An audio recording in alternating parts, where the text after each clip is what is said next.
There comes a point in every person's life where they are given an opportunity not only to prove to themselves but to everyone that not only do they exist, but people actually care to hear what you have to say.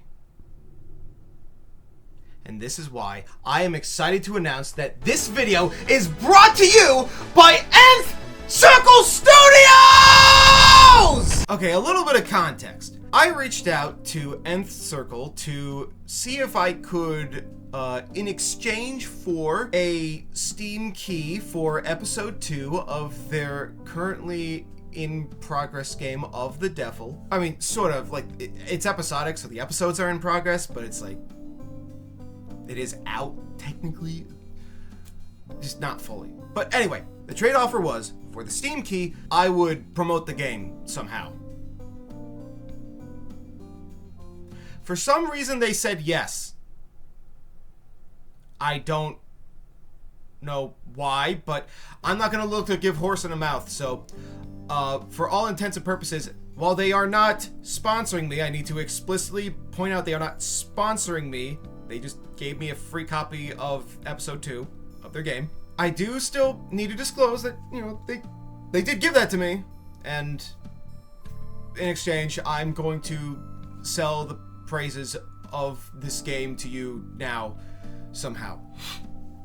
So, yeah, that's what we're doing. Of the Devil is a murder mystery visual novel that focuses on the main character of Morgan, a defense attorney, as she goes about solving cases in order to clear her client's name. Sound off if you've heard that one before. But the difference between something like this and Ace Attorney is that this one also takes inspiration from Danganronpa, so that's how you know it's good. The thing that makes a game like this stand out from those other two examples that I do have experience with is that there's a lot more focus on presenting your case in a sort of equation-esque scenario where you have to say, because of this and this evidence, this is what led to that, and so on and so forth.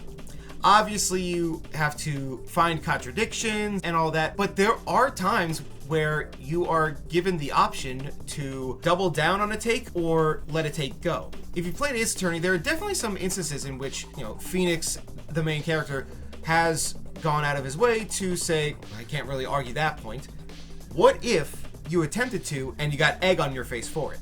On top of that, going about in the overworld sections of the game, you're incentivized to analyze your surroundings accordingly so that you gain these chip points. Like, there's a lot of analogies to poker, just roll with it for now. And you use these points in order to act as a safety net for yourself in the trials, where if you get something wrong, you lose points. And if you run out, that's game over. On top of that, the game actually encourages you to complete the game with as many points as possible. So it does encourage replay attempts, which, you know, not a lot of visual novels have that inherently, which I think is cool. There's also the nature of the setting, which takes place in the not so distant future of, hang on, let me get my notes up, 2086. The setting itself is this semi-futuristic dystopia where technology just kind of took over everything and everything is under surveillance all the time. And because of that, a lot of crime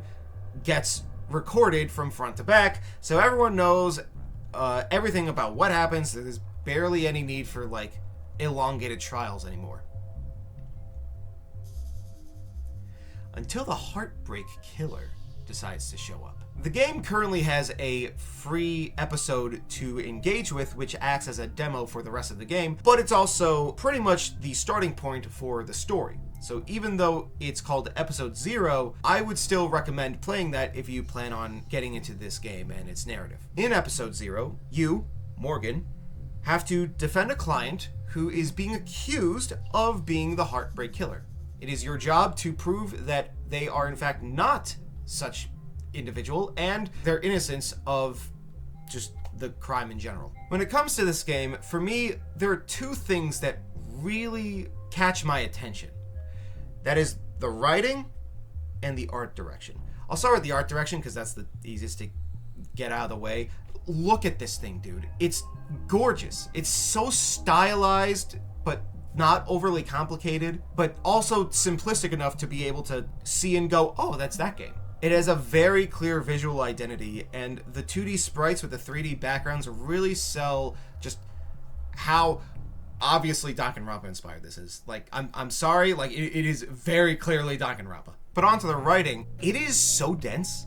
Like, I like to think of myself as educated, but even I have a hard time like keeping up with a lot of the dialogue, at least for the internal monologue parts and other subsequent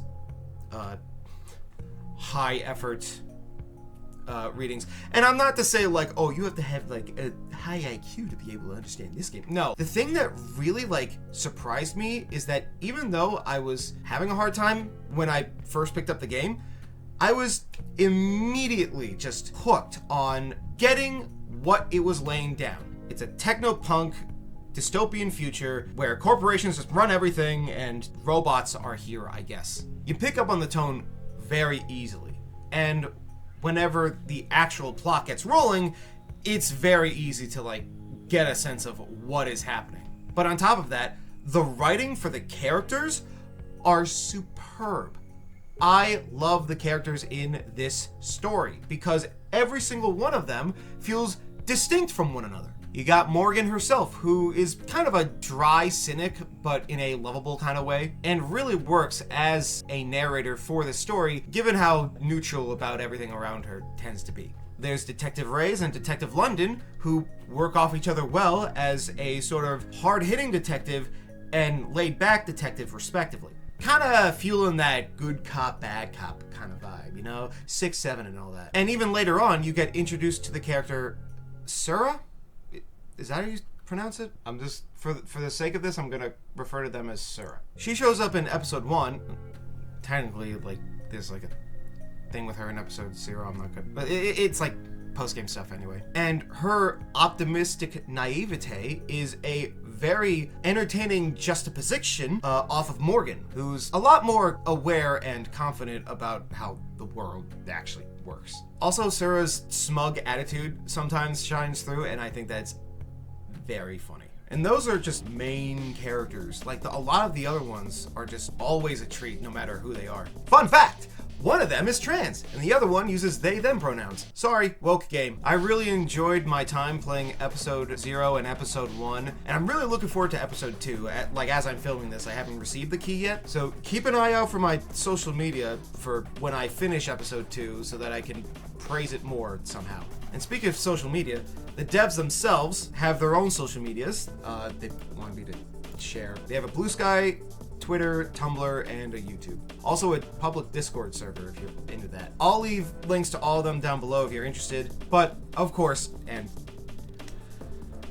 ooh, it feels good to be able to say this. Episode 2 of the Devil comes out December 23rd. Available on Steam. If I get my timing right, then that means episode 2 comes out tomorrow. Episode 1 is currently available for you to try out, and, as stated before, Episode 0 is free and what I would recommend starting out with. Also, it goes without saying, but I'd recommend going in as blind as possible. Just trust me on that. Thank you again to Nth Circle Studios for providing me with a Steam key for Episode 2, and specifically Bug, the art director. You're awesome. Thank you very much. Thank you. This is my first time doing something like this. I appreciate you giving me the opportunity to kick the door down, as it were. If you know, you know. Yeah, thank you for watching. Check out Of the Devil. Also, Steam link I will leave in the description. Again, one last big thank you to Nth Circle. And, yeah, that's it. Go play Of the Devil. Thank you.